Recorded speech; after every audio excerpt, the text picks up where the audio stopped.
Oh, I'm sorry. Hey, YouTube. It's me, Zipster. I'm feeling a little decadent tonight. So, you know what? This shadow vodka's for you. Oh, yeah. You heard me. So I'm sitting in Nut Cheese's room on Stickam. I'm like, hello, what's new? And I run into my old buddy Hazmat B there. Really sweet kid. And he's asking me questions, and all of a sudden he's like, did you ever meet David Bowie or Iggy Pop? I'm like, well, actually I had a fight with each of them individually on different nights. He's like, oh my God, do tell. I'm like, I would swear to God I already told this stuff in videos before, but he assured me I hadn't, so I'm going on his word, alright? David Bowie. Let's start with a little addendum here. If you hear the name Tony DeFries, Tony DeFries was David's manager and also the owner of Main Man Management. Main Man Management. Angela Bowie was the woman... Hello, shut up. Angela Bowie was the woman who was... There's Ginger, she's going crazy now because of horn blew. Angela Bowie was the woman who was married to David Bowie. David Lee was the guy who booked and promoted the acts at Club 82 in New York. Okay, I think I pretty much covered it.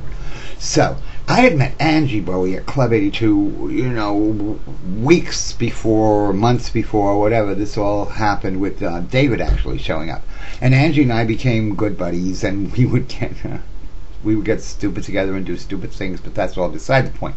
It didn't matter, because David was on the road, and Angie was just out on her own with like a ton of money, so great.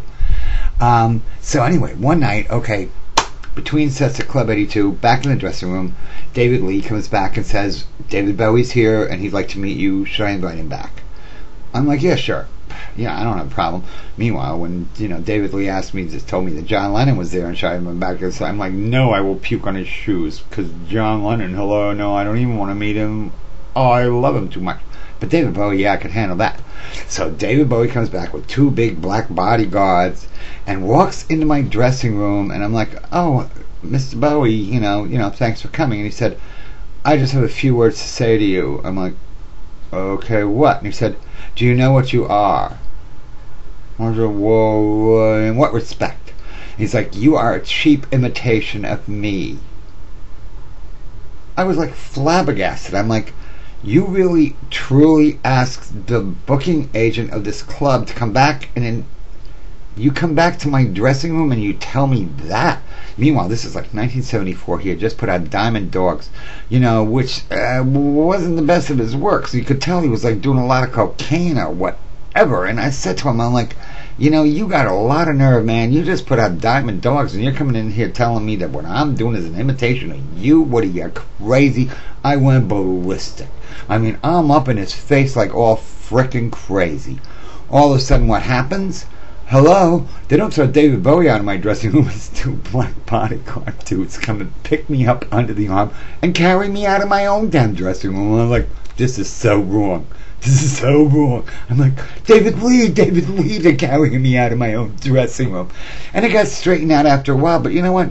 Yeah, David and I never got along really good after that. And he was just pissed off because Tony DeFries and Main Man Manager was looking to sign another pretty face, because Tony DeFries was like grabbing everything that was going on in New York at the time. Meanwhile, nobody wanted to be with DeFries because we knew all he was doing is dedicating all his time to Bowie. He just wanted us all to be under contract to him so that nobody else would get us. So he was like monopolizing the market. It's so bizarre. Yeah. Okay, well, you know what? The Iggy Pop story is going to have to come in another time because this video is dragging out way too long already. And now David Bowie has gone from becoming married to Angela to being a queer to being married to some other person. No, that was Bianca Jagger. To being married to Iman. I don't know. It's all pretty sketchy to me, if you know what I'm talking about. Anyway, yeah. And anybody who wants to leave a comment saying you're so full of shit, this is all documented by, I could give you a dozen people who witnessed to all this shit, so don't even call me on it, okay? Thank you.